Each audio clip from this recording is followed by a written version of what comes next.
तो कैसे हैं आप सभी लोग। एक बार फिर से वेलकम है आपका मेरे YouTube channel study with Yogesh में। कल मैंने आपको इकोनॉमी का पहला पार्ट दिया था एग्रीकल्चर वाला, जो उसने आपके सिलेबस में दिए है, और इसको आसान मत समझना। ये मतलब कि बहुत इंपॉर्टेंट टॉपिक है आपके एग्जाम की दृष्टि से। भले ही इसके 3-4 वीडियो पूरे एग्रीकल्चर में आए, लेकिन जो जीएस के आप लोग क्वेश्चन देखते होंगे ना, हम लोग क्या सोचते हैं कि ये क्वेश्चन कहाँ से आया है, ये नॉर्मल क्वेश्चन है। तो ऐसा नहीं होता, वो टॉपिक से ही आया होता है, लेकिन कभी हमने उसको उतना डेप्थ में उतना तरीके से नहीं पढ़ा होता है, जिस वजह से हमें लगता है कि आउट ऑफ सिलेबस वगैरह चीज़ें आ गई हैं। चीज़ें अगर आप एक सिस्टमेटिक तरीके से पढ़ोगे तो ईजिली आपको क्या होंगी, समझ आएंगी। दूसरा, मेरा ऐसा पढ़ाने का तरीका आखिर क्यों है, क्यों मैं आपको डायरेक्ट क्वेश्चन नहीं लिखाता। चाहता मैं आपको डायरेक्ट लिखा देता, हरित क्रांति इतने में शुरू हुई, हरित क्रांति में ये फसल थी। एटलीस्ट आपको ये तो पता चले कि 4 आदमियों के बीच जानने के बीच जब जाओगे तो उसके बारे में अगर कभी बोलना होगा तो कुछ तो बोलोगे। साथ ही साथ कभी कोई लॉजिकल क्वेश्चन आता है उसको सही करोगे। दूसरा, आपको रटने की ज़रूरत नहीं पड़ेगी। इस चैनल पे आने का मतलब आप मेरे परिवार के सदस्य हैं। आपको कभी झूठ नहीं, कभी गलत रास्ता नहीं दिखाया जाएगा। आपको इसीलिए मैं सही तरीके से इस तरीके से समझाता हूँ कि ताकि आपको रटना न पड़े, आपको ईजिली समझ आ जाए। जब आप पूरी एक क्लास का होल निचोड़ निकालोगे तो उसको आपके बाद जो आउटपुट मिलेगा ना, आपको बहुत ज़्यादा एग्जाम की दृष्टि से रटना नहीं पड़ेगा। वो क्लास में ही आपकी क्या हो जाती चीज़ें समझ आ जाएंगी। ठीक है। दूसरी चीज़, एक और चीज़ ध्यान देना, ये जो होता है परसेंटेज का साइन इस प्रकार से। अब मेरी आदत क्या है ऐसा, आप इसको आप गलत मत समझना, हैबिट ही ऐसी हो चुकी है। ठीक है, मैं जानता हूँ उसको, लेकिन वो पहले से ही इस टाइप की हैबिट बन चुकी है फास्ट लिखने में, तो वो हो जाता है। उसको ज़्यादा आप लोग ध्यान मत देना। ठीक है। देखिए, हम आज आगे को इससे करेंगे, और आप लोगों का उसने सिलेबस में दिया है खाद्य सुरक्षा, यानी फूड सिक्योरिटी उसने टॉपिक दिया हुआ है। और फूड सिक्योरिटी का मतलब है हम लोगों को कैसे इंडिया में फूड सिक्योरिटी का जो चीज़ है, यानी खाद्य सुरक्षा को लेके किस वर्ग तक पहुंच रहा, नहीं पहुंच रहा, कौन सी गवर्नमेंट ने स्कीम चलाई, खाद्य सुरक्षा अधिनियम क्या है, ये सब चीज़ें हमने देखनी है। ठीक है। देखिए, हम लोग जो कल पहुंचे थे, हमने क्या देखा, हमारी एग्रीकल्चर में क्या क्या चीज़ें हैं। स्टार्टिंग में देखी, हमारे पास प्रोडक्शन नहीं होता था आज़ादी के समय, लोग भुखमरी थी, उतना ज़्यादा उत्पादन नहीं होता, तो एक ग्रीन रेवोल्यूशन हुआ, हरित क्रांति आई, उन्नत किस्म के बीजों का हुआ, उर्वरक वगैरह, सिंचाई के अच्छे साधनों का विकास हुआ, तो बहुत ज़्यादा खाद्यान्न का क्या होने लगा, उत्पादन होने लगा। अब जब खाद्यान्न का उत्पादन होने लगा तो मेन चीज़ ये क्या थी, लोगों तक उसको सही तरीके से और किफ़ायती रेट पे पहुंचाना। क्योंकि जो ऐसा वर्ग, मध्यम वर्ग है, उससे ऊपर का वर्ग है, जो ले सकता था चीज़ों को, यानी खाद्य सामग्री मार्केट में जिस भी रेट से वो ले सकता था, लेकिन जो गरीब तबका है उस तक हमारा सबसे बड़ी जिम्मेदारी है कि खाद्यान्न उस तक पहुंचाया जाए, वहां तक खाद्यान्न पहुंचे, ताकि उसको भी पोषण मिले, यानी पोषक तत्व उसको भी मिल सके। तो उसी को खाद्य सुरक्षा बोलते हैं, कि अपने आप में जो गरीब तबका है या हर किसी वर्ग तक किफ़ायती दरों पर आप खाद्यान्न तक पहुँचाएँ। हम लोग 1980 और उसके बाद, यानी 1980 और 90 के बाद खाद्य के मामले में आत्मनिर्भर हो गए थे, यानी सेल्फ डिपेंडेंट हो गए थे। हमें किसी दूसरे देश से मंगाने की जरूरत नहीं पड़ी। इवन हम लोग दूसरे देश को क्या करने लगे, चीज़ें भेजने लगे। इतना ज़्यादा एक्सेस अमाउंट में उत्पादन होना शुरू हुआ। ठीक है। तो उसने अगला टॉपिक जो अपने आप में दिया है वो दिया है खाद्य सुरक्षा। तो हम लोग खाद्य सुरक्षा से पहले एक चीज़ देखेंगे कि खाद्य प्रबंधन क्या होता है, यानी अपने आप में फूड का मैनेजमेंट क्या होता है। आप लोग सिर्फ इसको देखना, आपको क्या यहाँ से पेपर में आएगा नहीं आएगा मैं बता दूंगा, और पूरा टॉपिक पढ़ने के बाद ही आपको समझ में आएगा कि हमारे पेपर में क्या क्वेश्चन आ सकता है। ठीक है, यानी खाद्य प्रबंधन। अब देखिए, एक चीज ध्यान देना, पशुपालन भी कृषि के अंदर आता है। ठीक है, जो पशुपालन होता है उसको भी कृषि के अंदर डाला जाता है। जैसे आप गाय, बकरी, भैंस वगैरह, ये सुअर वगैरह, ये सब की इसके अंदर आता है। मुर्गी पालन, ये सब किसके अंदर आता है, कृषि का ही पार्ट होता है। अब देखिए, खाद्य प्रबंधन का मतलब क्या होता है, फूड को मैनेज करना है। आप लोगों ने बहुत ज़्यादा प्रोडक्शन कर दिया, लेकिन उसका मैनेजमेंट कैसे होगा, उसको 3 तरीके से देखा गया। यानी खाद्य प्रबंधन में हम 3 चीज़ें देखते हैं, आपको इसी तरीके से 3 चीज़ें लिखनी है। और उसके बाद जो मैं टॉपिक पे आता हूँ वो देखिए, सबसे पहले बाजार में पर्याप्त खाद्य की उपलब्धता होनी चाहिए। यानी हमेशा एक चीज़ होता है कि मार्केट जो है उसमें पर्याप्त मात्रा में क्या होना चाहिए, खाद्य होना चाहिए। बाजार में पर्याप्त मात्रा में खाद्य का क्या होना चाहिए, स्टॉक होना चाहिए, यानी वहाँ पे इनफ मात्रा में क्या होनी चाहिए, उपलब्धता होनी चाहिए। ठीक है, बाजार में पर्याप्त खाद्य उपलब्धता, पर्याप्त खाद्य उपलब्धता, ये हमें निश्चित करना होगा कि मार्केट में हमेशा क्या है, इसके मतलब इनफ भंडार है, यानी पर्याप्त हमारा मार्केट में फूड है, इसकी व्यवस्था करनी होगी। उसी को मैनेजमेंट कहते हैं और कैसे होगा वो हम लोग आएंगे, ठीक है। दूसरी चीज हमें क्या करनी होती है, लोगों को अपना आहार खरीद कर मतलब उपभोग करने लायक बनाना होगा। लोग इतने कैपेबल हों कि वो अपने लिए आहार को खरीद सकें और उसके बाद उसको यूज कर सकें, अपना खा सकें, उपभोग कर सकें, ठीक है। दूसरी चीज क्या होती है, इस लायक लोगों को बनाना होगा। लोगों को स्वयं का आहार खरीदकर उपभोग लायक बनाना होगा, ठीक है। यानी कंजम्पशन वो कर सकता है, उपभोग लायक बनाना।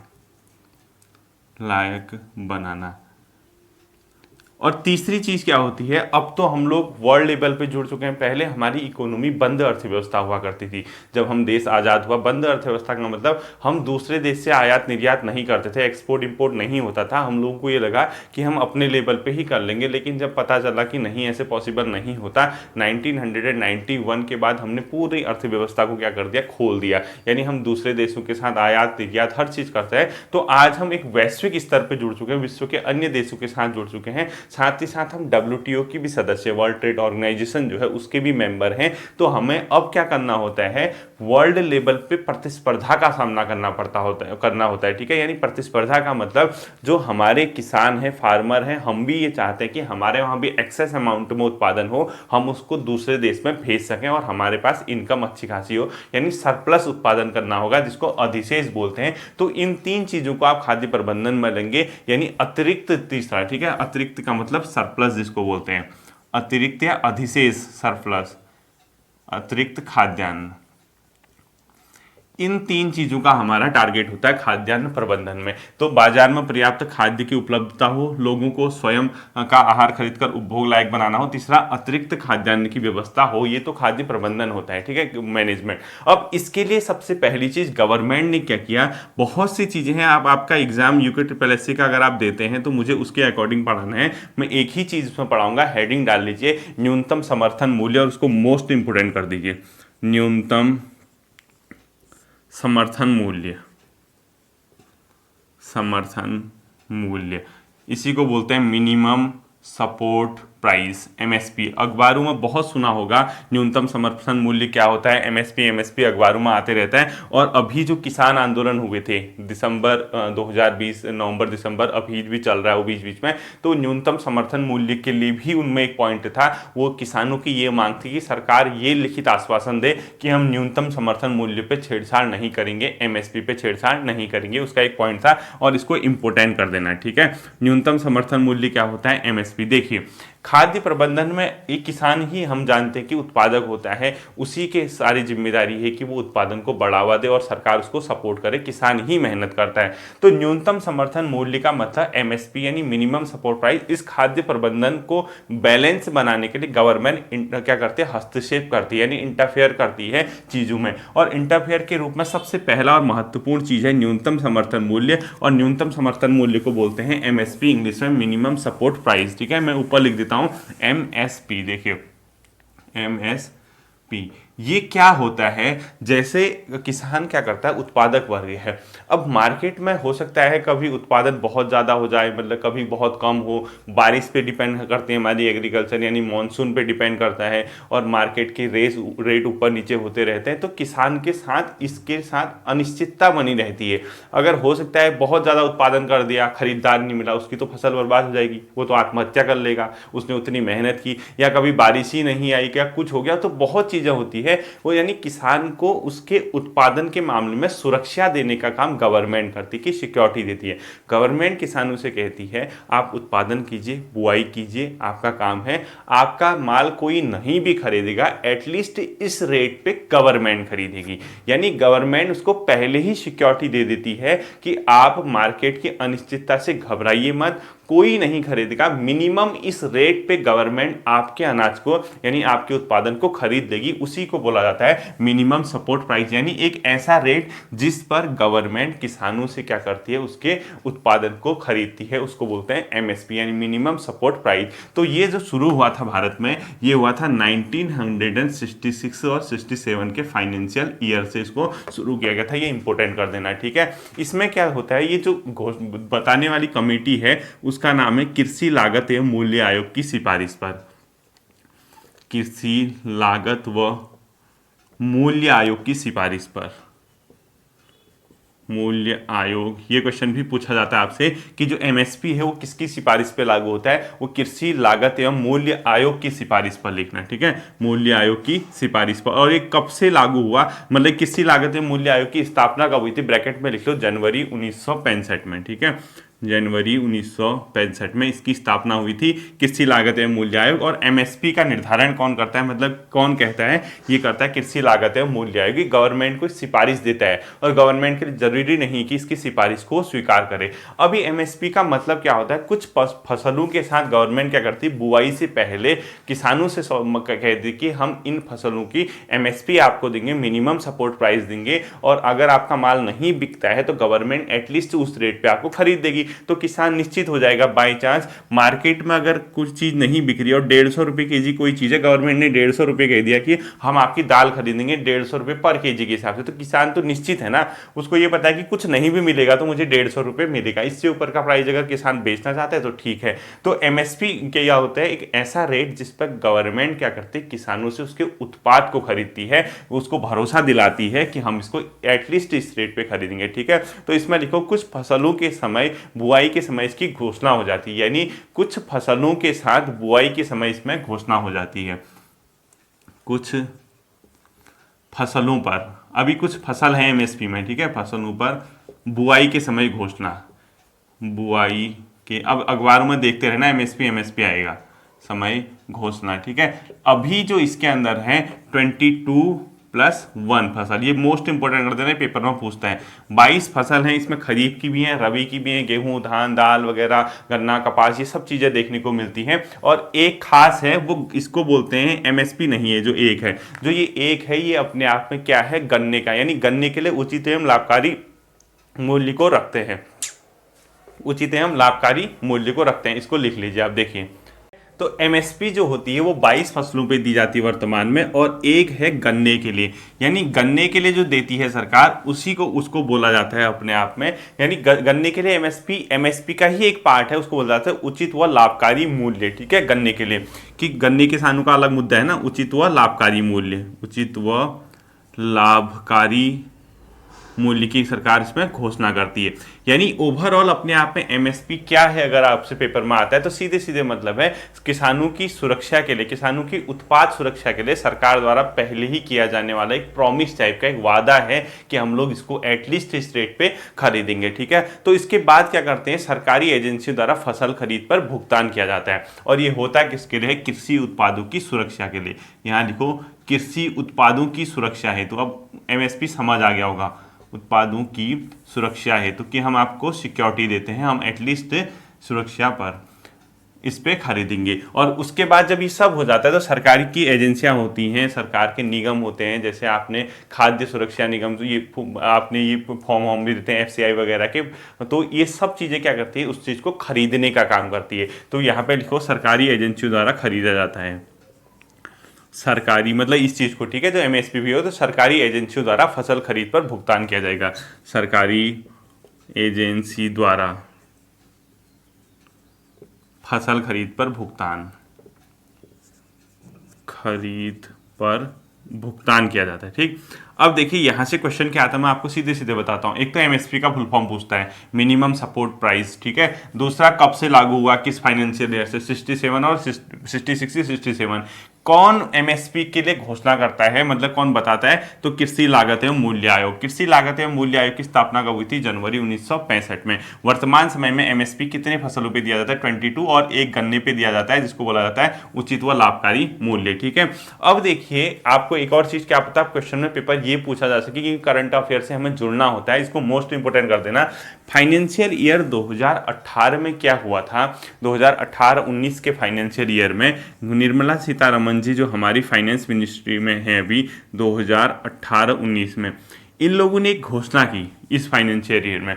इन्होंने कहा कि अब एक काम करते हैं, जो एमएसपी होगा वो सिर्फ लागत का 1.5 गुना होगा, यानी जितनी आपकी कॉस्ट आई उसमें से 50% अधिक, यानी 1.5 गुना, यानी 100 रुपये अगर आपकी कॉस्ट आई तो उसका 1.5 गुना कितना हो गया? 150 रुपया। और लागत कितनी होगी वो काम होगा इसको ढूंढने का। ये जो आयोग है इसका काम होगा किसान की लागत कितनी आई, कॉस्ट कितना उसमें आया, और उसका जितना कॉस्ट आया उसका हम 1.5 गुना क्या करेंगे? एमएसपी रखेंगे। तो इसमें लिखो फाइनेंशियल ईयर 2018 एंड 19 में इसमें क्या किया गया? एमएसपी को लागत का 1.5 गुना करने की घोषणा। ठीक है, एमएसपी को, ये मोस्ट इंपोर्टेंट कर देना, लागत का 1.5 गुना की घोषणा कर दी गई गवर्नमेंट द्वारा। ठीक है, तो इतना इसमें घोषणा की गई कि अगर आपका मतलब 50% हम एक्स्ट्रा देंगे, और इसका अब काम क्या होगा? सिर्फ लागत का निर्धारण करना कि लागत कितनी आई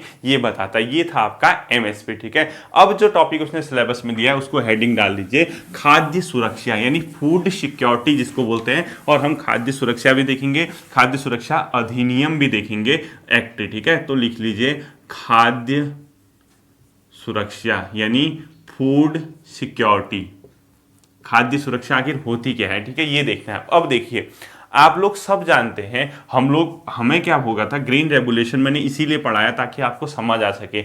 1980 के दशक के अंत में हम आत्मनिर्भर हो गए थे। किस मामले में? इसी खाद्यान्न के मामले में बहुत ज़्यादा उत्पादन होने लग गया था, बहुत भंडारण हो गया था, भले ही लोगों तक नहीं पहुंच रहा था, लेकिन सरकारी गोदामों में वो अनाज सड़ने तक लग गया था, इतना उत्पादन हो गया था। इवन हम दूसरे देशों को क्या करने लगे? चीज़ों को भेजने लगे। तो लिखो 1980 के दशक के अंत तक, क्योंकि ये ऐसी समझ के पढ़ोगे, ठीक है, के अंत तक भारत आत्मनिर्भर, भारत खाद्य के मामले में, खाद्यान्न के मामले में आत्मनिर्भर, खाद्यान्न मामले में आत्मनिर्भर हो गया था।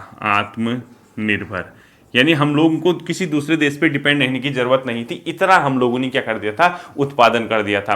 अब खाद्य सुरक्षा का मतलब क्या होता है? आप एट किसी भी टाइम, यानी हर टाइम सस्ती दरों पे लोगों को या सबको अनाज क्या कराओगे? किसी भी बाधा के मुहैया कराओगे। तो खाद्य सुरक्षा की मीनिंग क्या होती है? इसको डबल एरो लिखो, हर समय यानी किसी भी समय, ठीक है, जब लोगों को जरूरत होगी। ऐसा नहीं कि एक फिक्स सीजन में आपने दे दिया लोगों को खाना, मतलब गेहूं चावल दाल वगैरह, और टाइम नहीं दिया, ऐसा नहीं। हर समय सस्ती दर पर, यानी ऐसा नहीं कि आप मतलब अनाज दे रहे हो और रेट बहुत महंगे, ऐसा भी नहीं, दर भी सस्ती होनी चाहिए। यानी हर समय सस्ती दर पर लोगों तक आपको क्या करना है? अनाज मुहैया कराना है, यानी सबको अनाज मिले बगैर किसी बाधा के। ठीक है, सबको अनाज मिले, और अनाज भी कैसे? बगैर किसी बाधा के, यानी कोई रोक टोक नहीं होनी चाहिए, बगैर बाधा के। यही खाद्य सुरक्षा होता है कि अब पता लगा गेहूं कहा हम चावल गेहूं देंगे, रेट रख दिए उसके 50-50 रुपए किलो, 20-20 रुपए किलो, 30-30 रुपए किलो, तो वो फूड सिक्योरिटी नहीं है। सस्ती दर भी होनी चाहिए, यानी रेट कम होने चाहिए उसके। किसी भी समय जब लोगों को जरूरत है, अभी किसी के घर में खत्म हो रहा है तो आप तुरंत जाके 1 रुपये 2 किलो में ले सको, दैट्स इज फूड सिक्योरिटी। ठीक है, और किसी बाधा के, ये नहीं कि रोक टोक लगे, अड़चन लगे, लोगों को राशन लेने में दिक्कत आए, ऐसा नहीं होना चाहिए। वही अपने आप में क्या होती है? फूड सिक्योरिटी होती है। ठीक है, अब लेकिन इतना होने के बाद भी भारत में फूड सिक्योरिटी अभी तक पर्याप्त मात्रा में नहीं हुई, क्योंकि यहाँ पर भुखमरी, तंगहाली, ये सब चीजें अभी मौजूद हैं। ठीक है, तो यहां लिखो भारत में अभी भी, ये होने के बाद में भारत में अभी भी क्या है? भुखमरी, यानी लोग भूख से मर रहे हैं। ठीक है, भुखमरी और तंगहाली। तो हम लोगों ने इस चीज को कम करना है, तब जाके हम लोग फूड सिक्योरिटी के लक्ष्य को प्राप्त कर सकेंगे। अब देखो, खाद्य सुरक्षा की जब कमी होती है ना, किसी भी देश में खाद्य सुरक्षा की कमी देखो तो होता क्या है? 2 चीजें आपको देखने को मिलेंगी। खाद्य सुरक्षा की अगर कमी है, खाद्य सुरक्षा कमी है। तो दो चीजें आपको देखने को मिलेंगी। उसमें क्या क्या होता है, एक तो कमजोर तबके तक, जो वीकर सेक्शन होता है, जो पिछड़ा वर्ग होता है, जो बहुत कमजोर सेक्शन होता है आर्थिक रूप से, जिसका होता नहीं है, उसको पोषक तत्व मिलते ही नहीं है, यानी उसको न्यूट्रिशन मिलता ही नहीं है। ठीक है, यानी कमजोर तबके में पोषक खुराक की कमी हो जाती है। यानी लिखो, कमजोर तबके में या कमजोर वर्ग में पोषक तत्व की कमी, पोषक तत्व क्या हो जाते हैं, कम हो जाते हैं, यानी डाउन कर दिया मैंने, उसमें कमी हो जाती है। एक दूसरा, जो बड़ी आबादी है वो प्रोटीन व कैलोरी के बिना जीवन यापन करती है। ठीक है, तो लिखो बड़ी आबादी, यानी विशेषकर ग्रामीण इलाके के लोग, बड़ी आबादी ब्रैकेट में लिख देना ग्रामीण एरिया में। ठीक है, तो बड़ी आबादी ब्रैकेट में ग्रामीण आबादी, प्रोटीन प्लस कैलोरी कि उसमें क्या हो जाती है, कमी हो जाती है, यानी इनको प्रोटीन और कैलोरी मिल ही नहीं पाता खाद्य सुरक्षा की कमी की वजह से। तो हमारे लिए सबसे इंपॉर्टेंट चीज़ है फूड सिक्योरिटी करना, ताकि लोगों को पोषक आहार अच्छा खासा मिले, उनमें प्रोटीन की अच्छी मात्रा हो, कैलोरी की अच्छी मात्रा हो, तभी तो एक स्वस्थ शरीर होगा, तो उसके अंदर स्वस्थ आत्मा भी निवास करेगी, उसी के अंदर वर्किंग पावर होगी, वो इकोनॉमी में अच्छा रोल। अब बीमार आदमी है, उसको ताकत ही नहीं है, क्या वो इकोनॉमी में रोल निभाएगा। ठीक है, तो खाद्य सुरक्षा बहुत ज़्यादा क्या होती है, इंपॉर्टेंट होती है। लेकिन भारत के परिप्रेक्ष्य में अगर आप देखोगे तो आपको उसी के नीचे आपने लिखना है। ठीक है, भारत के परिप्रेक्ष्य में देखोगे अभी भी 23% की आबादी बीपीएल से नीचे रहती है। ठीक है, तो भारत के परिप्रेक्ष्य में क्या है, भारत में देखो 23%, देखो सही लिखने की कोशिश करता हूं। ठीक है, आज सही हो गया।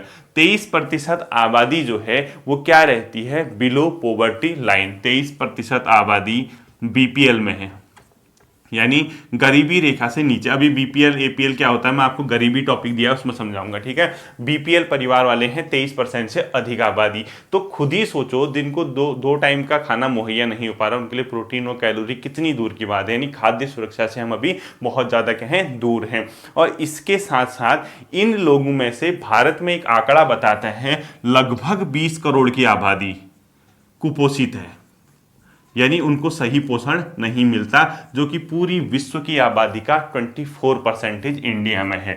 तो विश्व की आबादी का 24 की लगभग 2018 के डेटा हैं 24%। ठीक है, यानी विश्व की आबादी का 24% क्या है, कुपोषित भारत में रहते हैं, और लगभग 20 करोड़ लोग यहाँ कुपोषित हैं। और जो ये 23% की आपको आबादी दिख रही है ना, जो ये गरीबी रेखा से जीवन यापन कर रहे हैं, इनमें भी क्या चीज आपको देखने को मिलेगी, ये बेचारे क्या करते हैं, जो इनकी टोटल इनकम होती है उसका 75% तो अपने खाने में खर्च हो जाता है। इनका खाने का मतलब बेसिक खाना, जैसे गेहूं वगैरह, दाल वगैरह तो दूर की बात है, चावल वगैरह, थोड़ा सा धान वगैरह मिल गया इनको, गेहूं वगैरह मिल गया, यानी जो सबसे बेसिक होता है, एक दो रोटी, थोड़ा सा चावल वगैरह, वो टोटल इनकम का 75% उसमें खत्म हो जाता है। कहाँ अंडा, कहाँ दालें, कहाँ अदर सोर्स ऑफ प्रोटीन, कहाँ फ्रूट्स, वो उनका कोई स्थान नहीं इन विचारों की जिंदगी में। ठीक है, यानी इसके नीचे लिखो, इनकम का 75% भोजन में खर्च होता है इनका, इनकम का 75% भोजन में खत्म। ठीक है, भोजन में लगता है इनका 75% भोजन में, अब बाकी प्रोटीन तो दूर की बात होगी। ठीक है, अब ये सब चीजें होती हैं, तो हमें इससे बचने के लिए क्या करना होगा, अपने आप में खाद्यान्न के उत्पादन को बढ़ाना होगा। तो इसके उपाय लिखो नीचे, इसके उपाय, यानी इसको कैसे हम सॉल्व कर सकते हैं। एक तो खाद्यान्न उत्पादन को बढ़ाना होगा। अब यहाँ पे से आपका इंपोर्टेंट चीज आएगी। ठीक है, खाद्यान्न उत्पादन को हमें बढ़ाना होगा ताकि लोगों तक पहुंच सके। दूसरा, हमें खाद्यान्न उत्पादन बढ़ाने के साथ साथ आपूर्ति श्रृंखला को मजबूत करना होगा। आपूर्ति श्रृंखला का मतलब सप्लाई चेन जिसको कहते हैं, यानी सप्लाई चेन, उत्पादन कर दिया, उसको पहले आपने भंडारित करना है, सही जगह गोदामों में सड़ने से बचाना है, चूहों से बचाना है। उसके बाद उसके लिए परिवहन की अच्छी व्यवस्था होनी चाहिए, अच्छे खासे रोड होने चाहिए ताकि जल्दी क्या हो, परिवहन पहुंच सके। उसके अलावा डिस्ट्रीब्यूशन सिस्टम बढ़िया होना चाहिए, यानी वितरण सिस्टम, यानी आपूर्ति श्रृंखला को मजबूत करना होगा। आपूर्ति श्रृंखला मजबूत करनी होगी। ठीक है, और आपूर्ति श्रृंखला में ब्रैकेट में लिख लो क्या क्या आएगा, जैसे उत्पादन के बाद भंडारण, ठीक है, स्टोरेज, परिवहन, ट्रांसपोर्ट, उसको एक जगह से दूसरी जगह, वितरण, डिस्ट्रीब्यूशन। ठीक है, ये सब इसके अंदर आते हैं।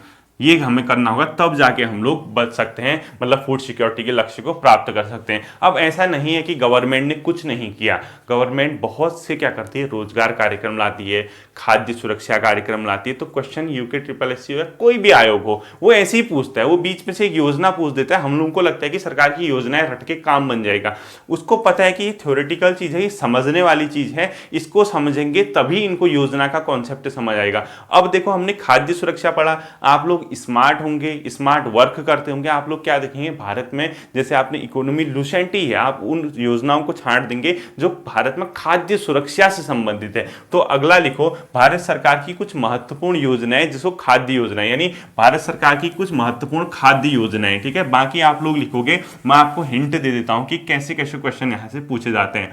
भारत की महत्वपूर्ण खाद्य योजनाएं, सब हो जाता है, पढ़ोगे ना, हर चीज बहुत आसान हो जाती है। इसमें से एक बहुत बड़ी खाद्य योजना भारत सरकार ने चलाई थी 1975 में, जिसको बोलते हैं भोजन देने वाले कार्यक्रमों के अंदर उसको शामिल किया गया था, समेकित बाल विकास योजना। ठीक है, तो यहां पे लिखो भोजन देने वाला कार्यक्रम, भोजन देने वाला कार्यक्रम। इसके अंदर क्या है, एक समेकित बाल विकास योजना बोलते हैं इसको, समेकित या एकीकृत भी बोलकर, ठीक है, समेकित या ब्रैकेट में लिख दो एकीकृत, इंटीग्रेटेड बाल विकास योजना, बाल विकास योजना। ठीक, अब यही क्वेश्चन पूछ देगा वो कब से शुरू हुआ था, ये हुआ था 1975 में। अब क्वेश्चन यहीं से पूछ देता है कि समेकित या एकीकृत बाल विकास योजना कब से शुरू हुई थी, वहां जाके बेहोश होने से अच्छा है कि हम खाद्य योजनाएं भारत सरकार की पढ़ें, क्योंकि उसने खाद्य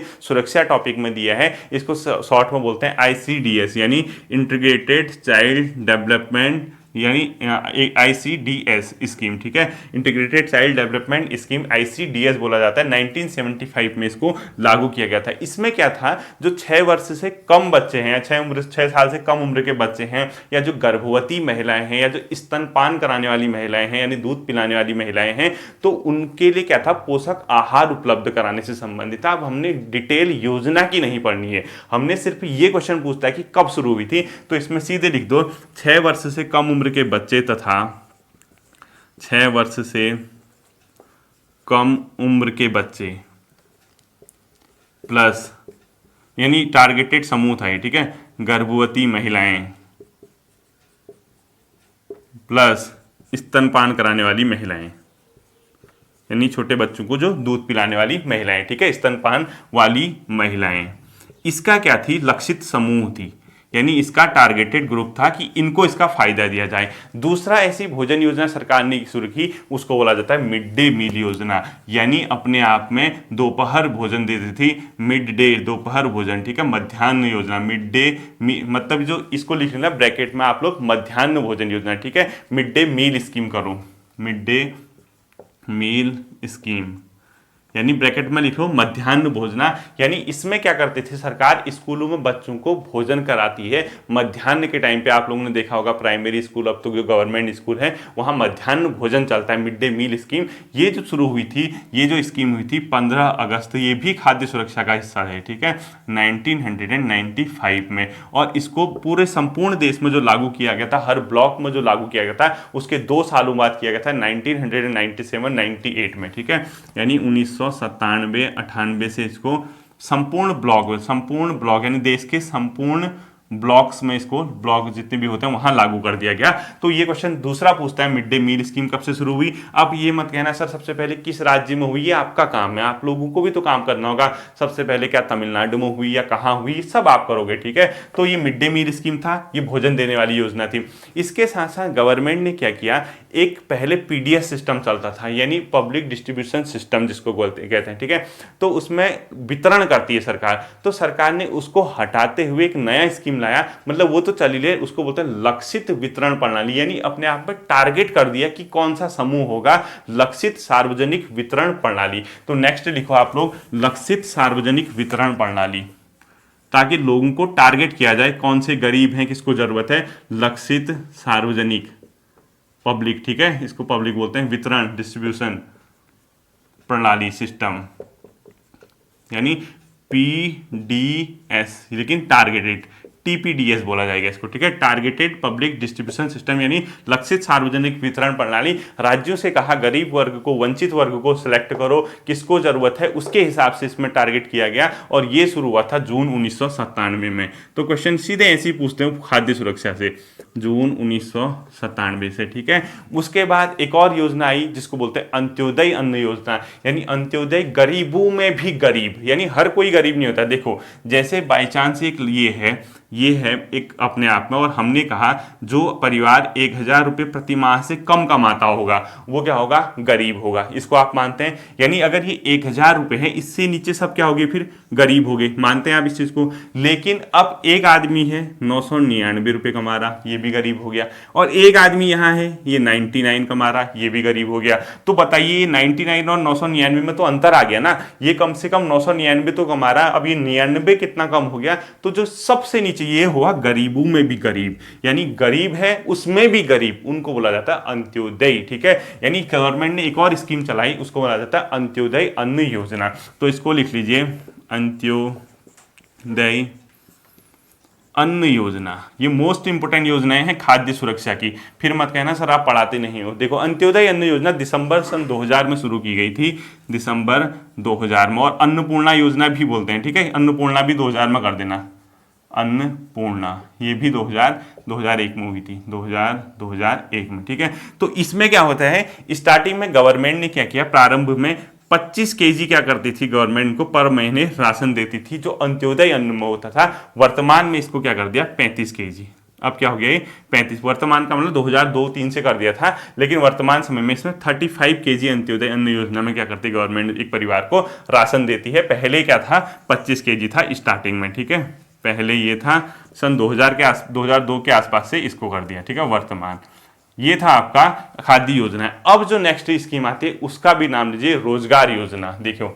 खाद्य सुरक्षा के अलावा इसमें कुछ रोजगार कार्यक्रम भी गवर्नमेंट ने चलाए, और उसमें सबसे महत्वपूर्ण है नरेगा या मनरेगा, ठीक है। लिखो रोजगार कार्यक्रम में नरेगा, ब्रैकेट में इसको वर्तमान में क्या हो गया, मनरेगा, ठीक है। और नरेगा जो हुआ था वो कब से शुरू हुआ था, 2 फरवरी 2006 से, और इसका नाम मनरेगा कब से पड़ा, 2 अक्टूबर 2009 से। इसमें क्या होता है, इस योजना में गवर्नमेंट क्या करती है, 100 दिनों का एक वित्तीय वर्ष में रोजगार प्रदान करती है, और कहीं कहीं ये 150 दिन भी है, यानी 150 डेज भी है। जैसे विदर्भ वगैरह कई इलाके ऐसे हैं जहां रोजगार की कमी है, तो उसमें 150 डेज भी देती है। लेकिन बेसिकली इसमें क्या होता है, न्यूनतम 100 दिनों की मजदूरी युक्त रोजगार दिया जाता है, ठीक है। तो लिखो न्यूनतम 100 दिनों का, ताकि लोगों के पास पैसा आए और वो खाना खा सकें। 100 दिनों का मजदूरी युक्त रोजगार, मजदूरी मिलेगी उनको, ठीक है, मजदूरी युक्त। अब मैं ये कोई मनरेगा नहीं पढ़ा रहा हूँ यहाँ पे, सिर्फ इस योजना में एक पॉइंट आया तो इसलिए आपको बता रहा हूँ। और इसका जो पूर्ण रूप है वो क्या है अपने आप में, महात्मा गांधी राष्ट्रीय ग्रामीण रोजगार गारंटी। लिख लो महात्मा गांधी, इसका पूर्ण रूप महात्मा गांधी राष्ट्रीय ग्रामीण, महात्मा गांधी राष्ट्रीय ग्रामीण रोजगार गारंटी योजना, ठीक है, राष्ट्रीय ग्रामीण रोजगार गारंटी, रोजगार गारंटी। अब इसके अलावा जो लुसेंट वगैरह में अगर आपको कोई कृषि क्षेत्र में ऐसी योजनाएं जो इंसान के फूड सिक्योरिटी से हैं, उसको नोट करके ईयर लिख लेना। मैंने आपको हिंट दे दिया कि इस प्रकार की चीजें पूछी जा सकती हैं। अब हेडिंग डाल लीजिए आज का अंतिम टॉपिक, खाद्य सुरक्षा अधिनियम, और मोस्ट इंपोर्टेंट उसको आप लोग कर देना, ठीक है। राष्ट्रीय खाद्य सुरक्षा एक्ट, राष्ट्रीय खाद्य नेशनल फूड सिक्योरिटी एक्ट, ठीक है, सुरक्षा अधिनियम या एक्ट, कानून, ठीक है। ये कब लागू हुआ था ये देखना है हम। देखिए राष्ट्रीय खाद्य सुरक्षा जो अधिनियम है विश्व का सबसे बड़ा खाद्य सुरक्षा कार्यक्रम है, ठीक है। तो पहला पॉइंट लिखो, विश्व का सबसे बड़ा खाद्य सुरक्षा कार्यक्रम, यानी सबसे ज्यादा आबादी को ये कवर करता है। विश्व का सबसे बड़ा खाद्य सुरक्षा कार्यक्रम, खाद्य सुरक्षा कार्यक्रम अपने आप में, ठीक है। इसको जो नोटिफाई किया था गवर्नमेंट ने वो किया था 10 सितंबर 2013 को, यानी 10 सितंबर 2013 को इसको अधिसूचित, यानी गवर्नमेंट ने नोटिफाई किया। 2013 का एक्ट है, ठीक है, 2013 13 का एक्ट है। इसमें क्या होता है, जो वहनी मूल्य होते हैं या जो किफ़ायती जो रेट होते हैं जिसमें इंसान खरीद सकता है, वहनी मूल्य पर गुणवत्तापूर्ण खाद्य या पोषण सुरक्षा तय करना। तो इसमें इसका लक्ष्य क्या है, वहनी मूल्य पर गुणवत्तापूर्ण यानी क्वालिटी होनी चाहिए, ठीक है, गुणवत्तापूर्ण खाद्य ऑब्लिक पोषण सुरक्षा, ठीक है, इंसान को प्रोवाइड कराना। और इसका जो टारगेट वर्ग है, ग्रामीण इलाकों में 75% और शहरी क्षेत्रों में 50% की आबादी को ये कवर करता है। लिखो, ग्रामीण क्षेत्रों में यह 75%, जबकि शहरी क्षेत्रों में यह 50% आबादी को क्या करता है, कवर करता है। अब इस पे इसका टारगेट, इसको चेंज करने की बात चल रही है, ठीक है, शहरी क्षेत्र में। आपसे पूछेगा ग्रामीण क्षेत्र में और शहरी क्षेत्र में। और इसके तहत मुख्यतः लाभार्थी को 3 चीजें मिलती हैं। तो लाभार्थी को क्या क्या मिलता है इसमें, देखो, चावल किफायती दरों पे, ठीक है, चावल प्लस गेहूं प्लस मोटा अनाज। ये क्वेश्चन पूछा जाता है कि कौन कौन सी चीजें खाद्य सुरक्षा अधिनियम के अंदर आती है। चावल जो आता है वो 3 रुपये केजी आता है, 3 रुपया पर केजी। गेहूं 2 रुपये पर केजी और मोटा अनाज 1 रुपये पर केजी। इसका रेट भी पता होना चाहिए आप लोगों को, ठीक है। यानी चावल किस रेट पे मिलता है, 3 रुपये पर केजी, गेहूं 2 रुपये केजी, मोटा अनाज 1 रुपये केजी। और जो लाभार्थी होगा उसको मंथली 5 केजी प्रति माह मिलेगा, ठीक है। यानी लाभार्थी को 5 केजी राशन जो है प्रति माह मिलेगा और इस रेट पे मिलेगा। 3 रुपये केजी उसको चावल मिल जाएगा, 2 केजी वो, ताकि गरीब वर्ग को खाद्य सुरक्षा मिल सके, यानी वहनी मूल्य पे उसको क्या मिल सके, खाद्य सुरक्षा।